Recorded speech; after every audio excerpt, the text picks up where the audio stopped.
Bonjour ou bonsoir, bienvenue sur ce nouvel épisode sur la chaîne de Littérodio.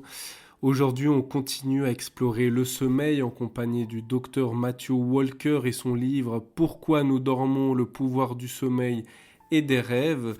Si vous souhaitez le lire, le lien est en description. Et la question fondamentale qu'on va se poser aujourd'hui, c'est comment savoir si l'on dort assez, si l'on dort suffisamment. C'est parti. Est-ce que je dors assez ? Mettons à part le cas extrême de la privation de sommeil. Comment savoir si vous dormez assez en temps normal ? Est-il nécessaire d'entreprendre une analyse clinique de votre sommeil pour répondre vraiment à cette question ? Une règle générale facile pour le savoir consiste à répondre à deux questions simples. D'abord, après vous être réveillé le matin, pourriez-vous vous rendormir vers 10 ou 11 heures ? Si la réponse est oui, vous ne dormez sûrement pas assez ou pas assez bien. Ensuite, pouvez-vous fonctionner de manière optimale sans caféine jusqu'à midi ? Si la réponse est non, vous automédicamentez votre état chronique de privation de sommeil.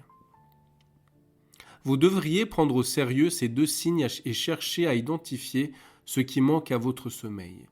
Ce sont des sujets et une question que nous étudierons en profondeur dans les chapitres 13 et 14 lorsque nous parlerons des facteurs qui empêchent votre sommeil et lui nuisent, mais aussi de l'insomnie et des traitements efficaces en ce domaine.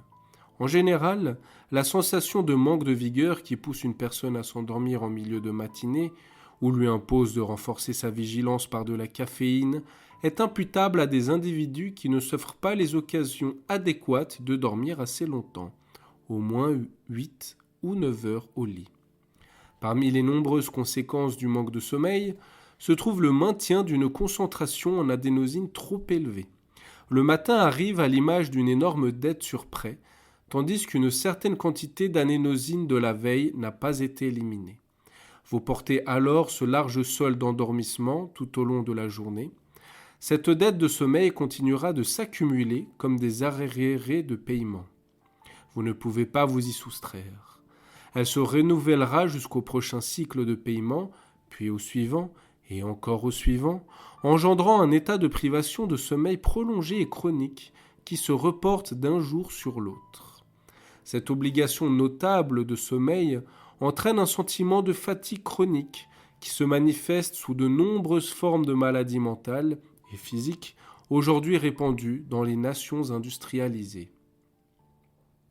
D'autres questions peuvent indiquer une insuffisance de sommeil, parmi lesquelles, si vous n'aviez pas mis de réveil, dormiriez-vous au-delà ? Si oui, vous avez besoin de plus de sommeil que ce que vous vous accordez. Vous retrouvez-vous parfois derrière l'écran de votre ordinateur à lire et relire, et peut-être relire encore, la même phrase ? C'est souvent le signe d'un cerveau fatigué qui manque de sommeil.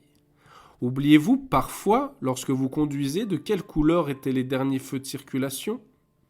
La simple distraction est souvent la cause de cet oubli, mais le manque de sommeil en est une autre de taille. Bien sûr, même lorsque vous vous accordez beaucoup de temps pour passer une pleine nuit de sommeil, la fatigue et l'endormissement peuvent apparaître le jour suivant parce que vous souffrez de l'un des troubles du sommeil non diagnostiqués. On en compte désormais plus d'une centaine. Le plus fréquent est l'insomnie, suivi par les troubles respiratoires du sommeil ou apnée du sommeil, qui inclut un lourd ronflement. Si vous soupçonnez un dysfonctionnement de votre sommeil ou de celui de quelqu'un d'autre qui entraîne pendant la journée une fatigue, un handicap ou une détresse, parlez-en immédiatement à votre médecin pour qu'il vous adresse à un spécialiste du sommeil.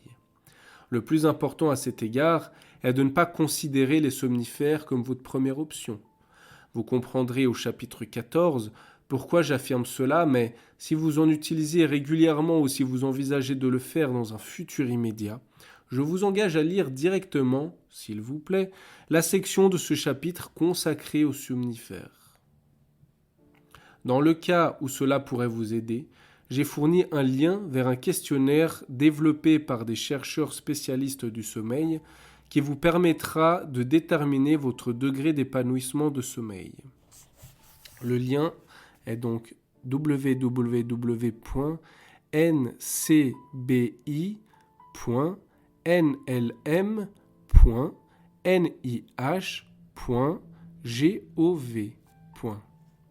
Intitulé SATED, S-A-T-E-D, il est facile à compléter et ne comporte que 5 questions simples.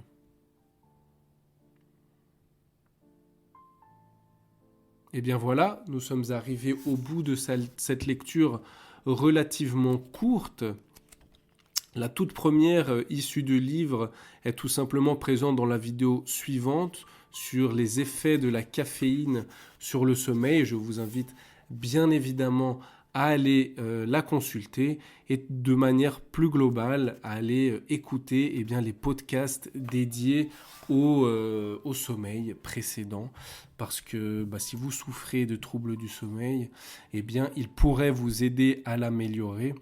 Et si vous voulez aussi en savoir plus encore sur le sommeil, allez consulter le lien en description et vous procurer le livre du Dr Matthew Walker ou les autres livres que nous avons déjà utilisés dans ces podcasts sur le sommeil. Et n'hésitez pas à vous abonner parce que nous en reparlerons à coup sûr. Moi-même, j'ai un sommeil à améliorer, donc j'ai tout intérêt pour mon propre bien, à partager tout cela avec vous.